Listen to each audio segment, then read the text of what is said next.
ആഗോള പ്രതിസന്ധികൾക്കിടയിലും രാജ്യത്തെ കയറ്റുമതി രംഗത്ത് വൻ കുതിപ്പ്. ഫെബ്രുവരി മാസത്തിൽ 11% കുതിപ്പാണ് കയറ്റുമതിയിൽ മാത്രം രേഖപ്പെടുത്തിയത്.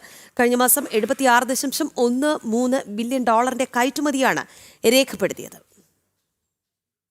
കഴിഞ്ഞ വർഷം ഏപ്രിൽ മുതൽ ഈ വർഷം ഫെബ്രുവരി വരെ ഭാരതത്തിന്റെ വ്യാപാര സേവന കയറ്റുമതി $790.86 ബില്യൺ ആണ്. കഴിഞ്ഞ വർഷം ഇതേ കാലയളവിൽ ഇത് $747.58 ബില്യൺ ആയിരുന്നു. 5.8% വളർച്ചയാണ് രേഖപ്പെടുത്തിയിരിക്കുന്നത്. അമേരിക്കയിലേക്കാണ് ഏറ്റവും കൂടുതൽ കയറ്റുമതി.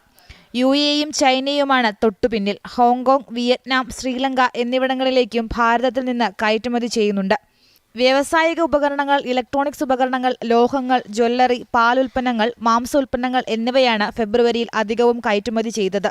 വ്യാവസായിക ഉപകരണങ്ങളുടെ കയറ്റുമതി 12.9%, ഇലക്ട്രോണിക്സ് ഉപകരണങ്ങളുടെ കയറ്റുമതി 10.37% വളർച്ച കൈവരിച്ചു.